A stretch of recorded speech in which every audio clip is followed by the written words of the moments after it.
Namaskar. Welcome to another episode of Editorial. A jilted lover possibly saved our country. Saved our country from a big disaster. You see, there was an interview that Omar Abdullah gave Hindustan Times. A very interesting interview where I think he exposes a lot of flaws in our administrative system. And that's what we are going to talk about today. Let's get right into the show. You know, a chief minister of one of the most sensitive states in the country, that is Jammu and Kashmir, he says that he came to know about the Delhi blast from media. He says that, unfortunately, a lot of information that he has about Delhi blast and what led to Delhi blast, which actually started off from Kashmir, he says a lot of this information he gathered through sources and media. Chief Minister of Jammu and Kashmir. Now, first, I will read out what he said. Unfortunately, it's Hindustan Times property, so I will not be able to show you the interview. Though I think I would suggest you should see that interview. It has been done brilliantly by Sunetra Chaudhary, and do see that interview in Hindustan Times website. And I will read this out to you, and then we will try and do the analysis. He says it started off as a result of an investigation into posters, separatist posters that were being planted or pasted in some parts of Srinagar. That's how they tracked down the doctor and others, and it's actually strange how these things happened. He said, and this is the key part, the Chief Minister of Jammu and Kashmir saying that since I am not privy to the security related information which happened in Kashmir, by the way, which started off in Kashmir. This is how the link happened. This is where the link actually started for the Delhi bomb blast. And he says that I am not privy to security related information. What I hear is sort of word of mouth. I have no hesitation in sharing it. We actually learned of this plot because a young boy jilted a young girl. They were seeing each other and the boy left the girl, and the girl obviously felt unhappy, upset. So she went to the police and complained about this boy, saying that those posters that you're talking about? This boy was one of the person pasting those posters. Yeah, he says. The girl went and told on the boy because he had left her. And then when the police picked up the boy, he said, well, hang on, I'm not alone. This Maulvi, he is part of this. So the police picked up the Maulvi. When they picked up the Maulvi, then the Maulvi said, well, hang on, I'm not alone in this. The doctor is involved in this. And that's how they reached out to the doctor. And that's how then they were tracking this doctor. Blast in Delhi happened. This is what he says. He went on to say that, he told the journalist that, listen, you could have probably heard about Delhi blast and before I did, as a chief minister of one of the most sensitive states of this country, I didn't learn about Delhi blast from any official source. I heard it from the media. Now, this is a very unfortunate part. And this is what I wanted to touch upon today. You see, unfortunately, currently the way political dispensation, the way the government is looking at the country, it is looking at the country not as government of India, but it is looking at the country as Bharatiya Janata Party government of India. It is Bharatiya Janata Party government that looks at Jammu and Kashmir National Conference run government. It is Bharatiya Janata Party government in the center that is looking at Congress government in Telangana. It is Bharatiya Janata Party government in the center that is looking at TDP or Telugu Desam Party in Andhra Pradesh. It is Bharatiya Janata Party government that is looking at a Janata Dal United government in Bihar, and so on and so forth. It is not one government. The reason I say that, if it was that, then why would a chief minister of one of the, like I said again and again, one of the most sensitive states in this country, that is Jammu and Kashmir, not have a clue of what is happening in his state? Not have a clue that, the Delhi bomb blast happened because it all started in Kashmir. A jilted lover case had to expose this to him. No intelligence told him. You are asking somebody to govern a state and you are tying his hand behind. How can he govern the state? What governance will he provide? And by tying a state chief minister's hand, are you not putting people at risk? Are you not putting life at risk? Isn't governance about inclusion? Even our constitution is about inclusion, isn't it? Inclusivity is what we talk about. When you fight elections, you are a political party. But once you are a government, then you are a government. You are one government. You are government of India, where government of Maharashtra, government of Jammu and Kashmir, government of Delhi, government of Kerala, everybody reports into the government of India. And it is ultimately one big machinery which is called the government. And it should be seen that way. The head of that government is the Prime Minister of this country. Every chief minister to him should be the same, and he should use every chief minister to ensure that the best in terms of security, in terms of economy, in terms of business, in terms of trade, in terms of wellness is provided to the people. My question with all of this, is that happening? If that is not happening, isn't this attitude putting us into danger, putting our country into danger? You see, I want you to hear this. Just hear this one speech that Atal Bihari Vajpayee had made in the Lok Sabha. Now, I'm sure you must have heard this before, but I'd like you to hear this. Once again, please hear this. Congress के मित्र शायद भरोसा नहीं करेंगे, south block में नेहरू जी का एक चित्र लगा रहता था। मैं आते जाते देखता था। नेहरू जी के साथ सदन में नोक झोंक भी हुआ करती थी। मैं नया था, पीछे बैठता था। कभी कभी तो बोलने के लिए मुझे वॉकआउट करना पड़ता था। लेकिन धीरे धीरे मैंने जगह बनाई, मैं आगे बढ़ा, और जब मैं विदेश मंत्री बन गया तो एक दिन मैंने देखा कि गलियारे में टंगा हुआ नेहरू जी का फोटो गायब है। मैंने कहा, ये चित्र कहां गया? कोई उत्तर नहीं दिया।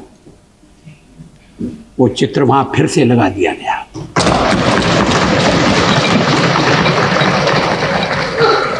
क्या इस भावना की कद्र है? क्या देश में ये भावना पनप है? ऐसा नहीं है कि नेहरू जी से मतभेद नहीं थे, और मतभेद चर्चा में गंभीर रूप से उभर कर सामने आते थे।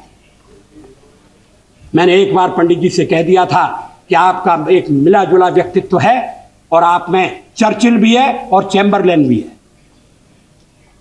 वो नाराज नहीं हुए। शाम को किसी बैंक्वेट में मुलाकात हो गई और उन्होंने कहा, आज तो बड़ा जोरदार भाषण दिया है, और हंसते हुए चले गए। आजकल ऐसी आलोचना करना दुश्मनी को दावत देना है। लोग बोलना बंद कर देंगे। क्या एक राष्ट्र के नाते हम मिलकर काम नहीं कर सकते? क्या एक राष्ट्र के नाते हम सब आने वाले संकटों का सामना नहीं कर सकते?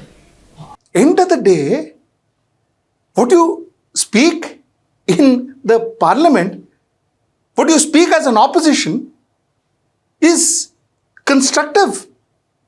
You speak as an opposition because you're doing a job. You're doing a job in democracy.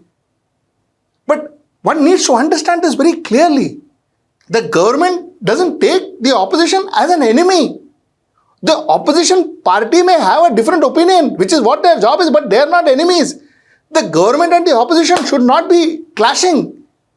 He said, I'm saying this, he called me this name, he called me that name, so everything now boils down in the parliament. I will not call the opposition when foreign dignitaries come in. I will not involve the opposition in any major decision. I will not involve the opposition when we have to take some decisions regarding trade, commerce, economy, foreign relations.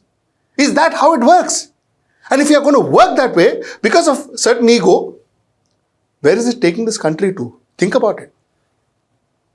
You know, I want you to hear this. I just showed this a few days back, but I want you to hear this once again. यहाँ जब मैं आया था तो एक खास मकसद, एक खास लक्ष्य लेके आया था. कुछ राइटर्स की, कंपोजर्स के प्रॉब्लम थे इस मुल्क में कॉपीराइट के, और वही दुख लेके मैं आया था. मैं सोनिया जी से मिला अपने साथियों के साथ. उन्होंने हमें मनमोहन सिंह जी के पास भेजा. उन्होंने भी सुना तो उन पे भी उतना ही असर हुआ जितना सोनिया जी पे हुआ था. मनमोहन सिंह जी ने कहा कि देखिए, हम आपका साथ जरूर देंगे, लेकिन आप अपोजिशन से, खासतौर से बीजेपी से बात कर लीजिए, उनके बगैर आपका काम नहीं होता है. तो हम अरुण जेटली साहब के पास गए और मुझे थोड़ी हैरत भी हुई, खुशी भी हुई कि बहुत हद तक तो हमारा प्रॉब्लम जानते ही थे, लेकिन थोड़ी डिटेल हमने और दी. और जिस तरह उन्होंने रिएक्ट किया, उस दिन मुझे मालूम हुआ कि ये काम हो जाएगा. लेकिन ये बात मुझे बड़ी अच्छी लगी मनमोहन जी की, कि उन्होंने कहा कि ऑपोजिशन से कर लीजिए, उनके बगैर नहीं होगा. ऐसा ही होना चाहिए. देखिए, सरकारें तो उन मुल्कों में भी होती हैं जहां डिक्टेटरशिप है, सरकारें तो वहां भी होती हैं जहां शेखडम से बादशाह थे. लेकिन डेमोक्रेसी में और इन हुकूमतों में फर्क क्या है? वहां सिर्फ सरकार होती है, यहाँ सरकार और ऑपोजिशन दोनों. Javed Akhtar so beautifully explained this. You see, a government, even a dictatorial system has a government. Even a monarchy has a government. Authoritarian whatever governance still has a government. Government is there in every format. But in democracy, we have the government and we have the opposition. That is what makes us a democracy. The moment you see your opposition being obliterated, that day you realize that you are not going to be democracy anymore. Take that as a sign. Take that as a sign. You are not going to be a democracy anymore. If you are going to have Congress Mukh Bharat, CPI Mukh Bharat, AAP Mukh Bharat, end of the day, you will have one government. You are no longer a democracy. And then such things happen. Such things happen. No exchange of information, no exchange of ideas, no inclusion in governance. Such things happen. And you know what? To a large extent, it is in our benefit. It is in our interest that we ensure that we have an opposition.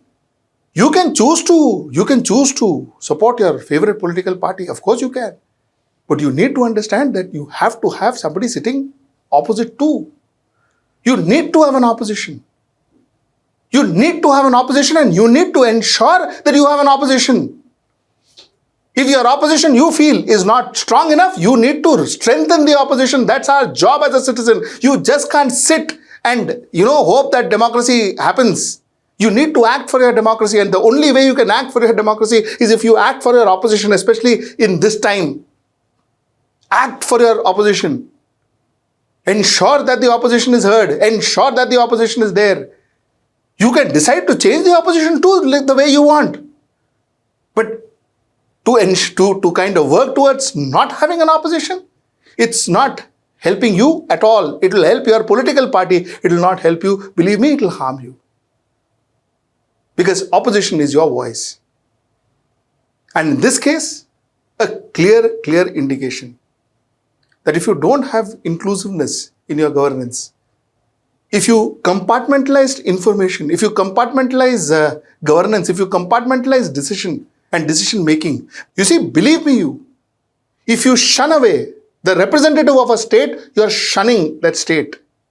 If you shun away the representative of that state and you don't listen to the representative of that state, you are not listening to the people of that state. You can never do justice to a state without allowing that state representative to be part of creating, doing, designing that policy, that justice system. This is a fact. And all of us are intelligent enough to understand it. Yes, it's a different issue that we choose to ignore these facts when we discuss or participate in our politics. That's the point I wanted to make today. Till I see you next time. That's tomorrow at 10. Namaskar. You see, a channel like ours, we tend to speak what we believe is right for the nation. And when we tend to do that, there are very few advertisers that would come and like to watch us. Also, the fact that when we pick up topics, we don't look at how YouTube promotes you. We don't look at all that. We look at topic which we think is necessary for the country to know. Now, the problem with all of that is we don't get much of advertising revenue. We require your support. Kindly support our channel. Kindly support our channel so that we are free to talk what we want to. We are free to pick up topics which actually are relevant to you. However boring it is, but actually are relevant to you. And we don't need to depend or structure our programming according to what advertisers want or how we can capture eyeballs and all of that. Because we are not here to entertain. We are here to inform. Let us do our job, for which we really need your help. So please do support our channel. Please join our channel and pick up one of the schemes and please support us.